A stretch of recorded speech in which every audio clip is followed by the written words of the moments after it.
Hi guys, Scooter here, coming to you with a review of a Slipjoint that I just recently acquired. This is the double blade from Ohio Riverjack, distributed through traditionalpocketknives.com. It's also known as C. Risner cutlery. Comes in a nice little white box, with a nice little fitted slip box in it as well. Nice, very nice, very clean look. This also came with some ads for other things. This is what the company likes giving with their stuff. And I get to see some things going on in their world, things that they're distributing. And I got the thank you note. They're really nice about that. Like, I think this is a very small business where every little thing counts, and they really do value their customers. We got some exclusives that are, some people might really be interested in. So this is the double blade, where they do also carry single blade ones, and honestly, they look pretty darn good. I can't say these do not look like they are low quality at all. That black handled Warncliffe looks pretty darn nice to me. So, I decided to just kind of get this with a more traditional knife. I wanted something a little more like modern traditional, kind of in the vein of the Finch knives.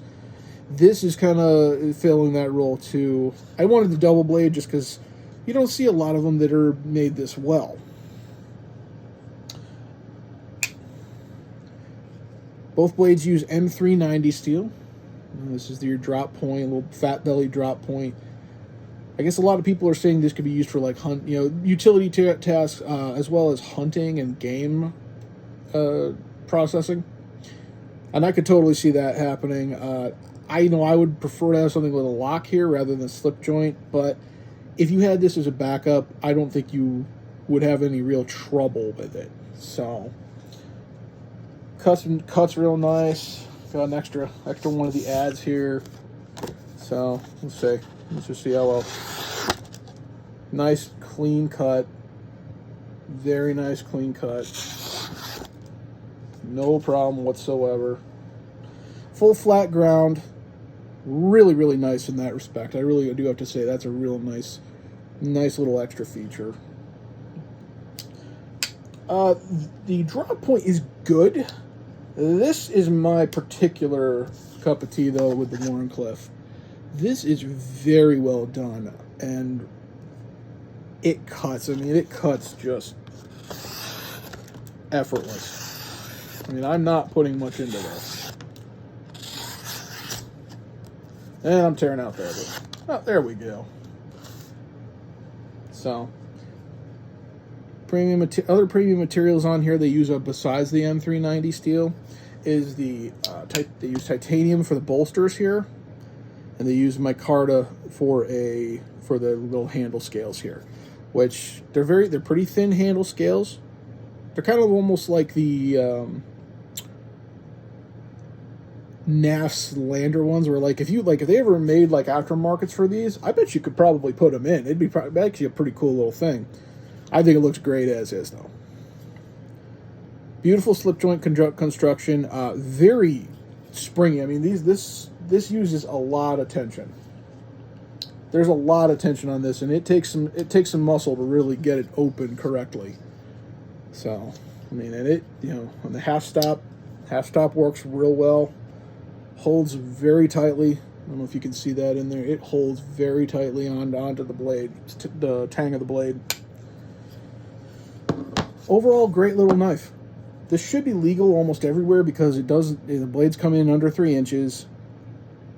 Not a locking mechanism on it. There shouldn't be any of this that should raise any real red flags. So if you're looking for just one you could carry around in a little slip or something, this would definitely fit the bill. I am a big fan of this because you could take it apart with the Torx bits. You have Torx screws here. You can take it apart, a couple, T8s and T6s, and you got this thing apart to service or clean or whatever you want to do. Which, that's actually the only reason I'm really apprehensive about buying some knives like this. because of the whole like pinned construction. I'm not a fan of that. It's cool and all, but I'm not that traditional about some things.